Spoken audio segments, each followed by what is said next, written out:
Et soutenez la riposte sur campagne.lemediatv.fr. Bonjour Thomas. Salut Lisa. Alors avec toi aujourd'hui au programme, le Sénégal tient tête face à un puissant groupe pétrolier et ça y est, le fameux conclave sur les retraites de François Bayrou prend fin sur un échec. C'est parti. Le Sénégal se lance dans un bras de fer avec le plus important exploitant pétrolier du pays, l'Australien Woodside Energy.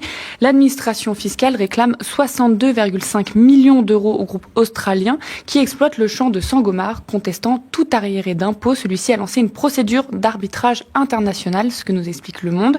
Le journal ajoute que le cœur du litige serait dû à des évolutions dans le régime fiscal sénégalais. Le groupe pétrolier considère que les exigences sénégalaises contreviennent à des clauses contractuelles censées protéger les investisseurs en cas de changements fiscaux ou légaux. On en a souvent parlé dans l'instant Porcher, de ces grands groupes qui exploitent les ressources dans les pays africains, de cette relation d'interdépendance, mais aussi de la mainmise de l'Occident sur le continent africain. Thomas, est-ce que le Sénégal a raison de renégocier un petit peu les contrats pétroliers ? Le Sénégal a entièrement raison.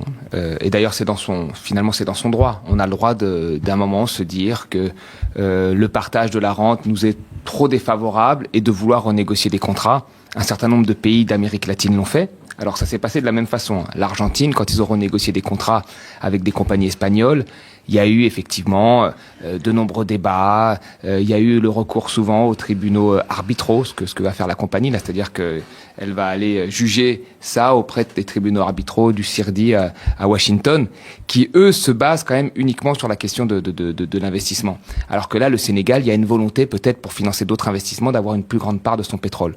Moi, je trouve ça plutôt logique. Et d'ailleurs, c'est ce qu'on a souvent fait ici. On a encouragé les pays africains à mieux négocier, à avoir des stratégies beaucoup plus agressives face aux compagnies étrangères dans le partage de leurs rentes, qu'elles soient pétrolières, qu'elles soient gazières, qu'elles soient sur les matières premières ou sur des métaux précieux. Donc oui, je trouve que c'est la logique des choses.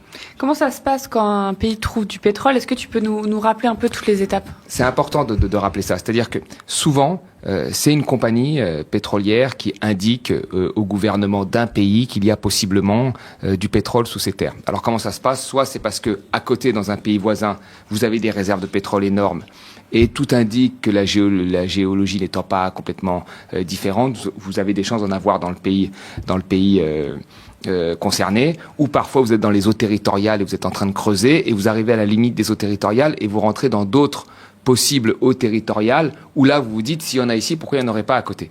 Donc c'est toujours, dès le début, il y a une asymétrie d'information. Vous avez un pays qui n'a pas la capacité finalement à exploiter, qui n'a pas la connaissance technique, et vous avez une compagnie qui, elle, a l'habitude de négocier avec des pays, qui dit que probablement il y aurait quelque chose sous terre. Et c'est ce qui explique que vous avez eu un certain nombre de pays africains, et parfois des cas où on a eu le plus mauvais contrat pétrolier, contrat d'exploitation signé notamment à Sao Tomé et Principe. Vous êtes dans une petite île dans le golfe de Guinée. Vous êtes dans des cas où cette asymétrie est tellement forte que souvent les contrats qui sont signés en début sont des contrats en défaveur du pays.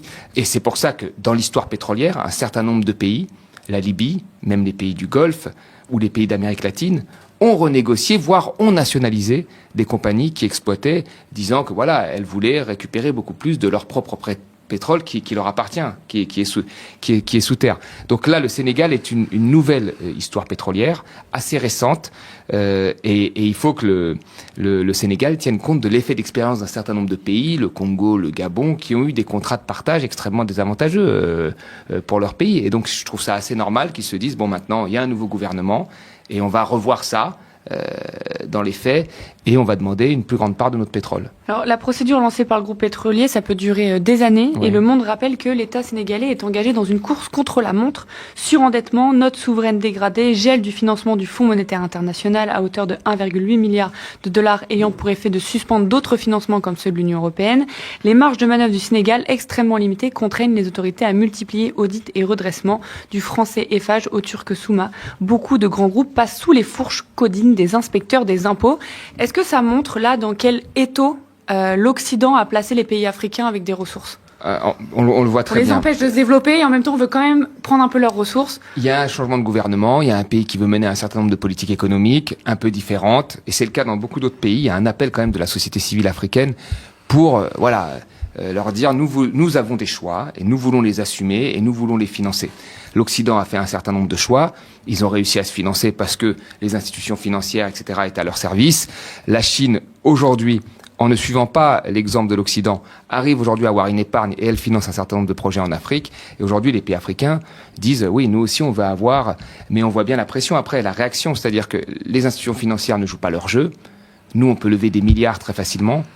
Je le rappelle souvent, hein, la dette africaine de l'ensemble des pays africains est sous pression, alors qu'ils sont 1,5 milliard et qu'ils ont une dette inférieure à nous, la France, qui sommes juste 70 millions d'habitants. Et nous sommes une population plutôt vieille, et eux une population jeune, donc une population qui a besoin de s'endetter, comme les jeunes s'endettent pour faire des achats d'appartements, là c'est pareil, des investissements, etc. Et ils ont une forte pression des marchés financiers et des institutions internationales comme le FMI. Ce qui les empêche en réalité ce qui leur offre au final une marge de manœuvre extrêmement faible pour mener des politiques un peu différentes. Et donc la seule arme qu'ils ont, c'est ce qu'ils ont sous leur terre. Et ce qu'ils ont sous leur terre, c'est soit du pétrole, soit des métaux précieux, soit du diamant. Et ils essayent de jouer avec ce levier-là, soit en gageant ce qu'ils ont sous terre pour s'endetter, soit en étant plus agressifs dans la négociation. Mais on est obligé de passer par là. Il y a une telle asymétrie d'information, il y a un tel retour d'expérience d'anciens pays qui n'avaient aucune connaissance de leur sous-sol et qui signaient comme ça ce que leur compagnie leur proposait parce qu'ils n'avaient pas le choix. Qu'aujourd'hui, on peut se dire qu'il est normal d'avoir une défiance à l'égard de ces multinationales. Parce que le passé montre qu'elles se sont mal comportées et qu'elles se sont gavées en termes d'argent. Donc le Sénégal est dans son droit. Après voilà, c'est un combat juridique qui va aller au-dessus au CERDI. Et moi, ce qui m'embête, c'est que, vous voyez, et on a signé ce type dans les traités que nous avons signés, nous avons ce type de recours à des tribunaux supranationaux à Washington. C'est-à-dire qu'une entreprise investit, elle a un cadre d'investissement. Si, pour des raisons politique, nous décidons par exemple de dire voilà, nous ne voulons plus d'investissement dans telle énergie parce que nous voulons la transition écologique, ils peuvent aller attaquer à Washington et dire le cadre d'investissement a changé, même si ce changement de cadre d'investissement sert une cause noble. Et là, la cause du Sénégal, c'est d'avoir plus de recettes pour pouvoir faire des investissements dans l'éducation, ailleurs, etc. Et donc c'est une cause qui est plutôt noble. Quand même, ça fait quand même énormément référence à des pratiques assez coloniales qui restent et donc du coup des mouvements qui se lèvent anti-coloniaux justement. C'est quoi la difficulté à se développer ?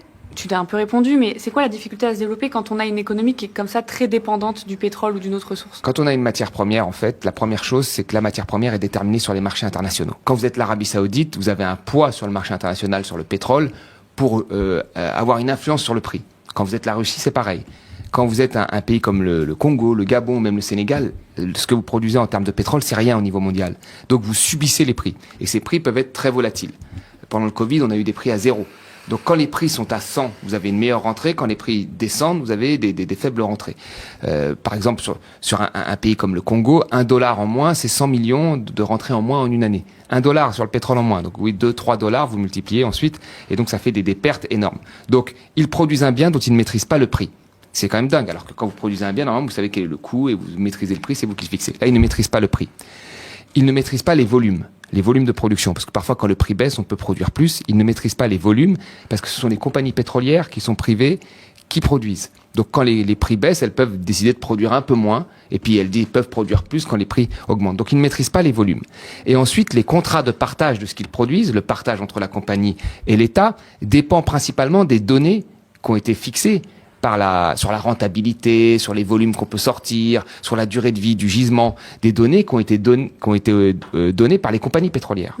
Et là, je veux dire, dans des cas, on peut reprendre l'exemple du Congo, la Banque mondiale disait que le Congo n'avait pas la capacité de pouvoir vérifier les données des compagnies sur le coût d'extraction, etc., sur les volumes qu'on peut faire, sur la qualité du pétrole, etc. C'est ce qu'elle disait dans des rapports. Donc vous ne maîtrisez ni le prix, ni les volumes, ni ce qui sert à calculer les partages d'un partage de rente équitable entre la compagnie et le pays. Donc ça devient très compliqué. Ça devient très compliqué dans ces conditions de pouvoir faire des investissements. Vous voyez, on parle souvent d'investissements dans l'énergie chez nous, on parle des investissements même dans l'innovation, l'IA chez nous, c'est des investissements sur 10 ans, 15 ans. Donc vous voyez, chez eux, ils doivent faire les mêmes types d'investissements. Et quand vous avez une matière première qui varie, qui est très volatile, avec des volumes qui ne dépendent pas de vous et un contrat de partage qui ne dépend pas de vous, ça devient effectivement très compliqué. C'est pour ça qu'on parle de mainmise de l'Occident sur les pays africains à ce niveau-là, parce qu'on voit que les compagnies qui en profitent énormément, c'est des compagnies occidentales. Oui, tout à fait. De toute façon, la première des choses que font aujourd'hui les pays, quand ils commencent à devenir des pays émergents, c'est-à-dire qu'ils ont une capacité à négocier, c'est le cas de la Chine, c'est le cas de l'Inde, c'est le cas du Brésil, la première chose qu'ils veulent faire, c'est remettre en cause le système financier, la façon de noter, la façon de voir les choses du monde occidental. Le FMI, la Banque mondiale, les banques sont majoritairement occidentales et elles ont une façon de voir les choses qui est plus proche des intérêts de l'Occident que des intérêts du reste du monde. Si on regardait les intérêts si on prenait comme ça et on se disait que les biens élémentaires à satisfaire, ce sont quoi ? C'est des constructions de réseaux d'eau, des constructions d'infrastructures, des investissements dans l'éducation, des constructions d'hôpitaux. Enfin voilà, la base c'est ça. Normalement, un pays devrait facilement lever de l'argent pour faire ces investissements-là. On peut les surveiller, etc. Mais normalement, ils devraient le faire. Nous, on le fait. Eux, c'est très difficile.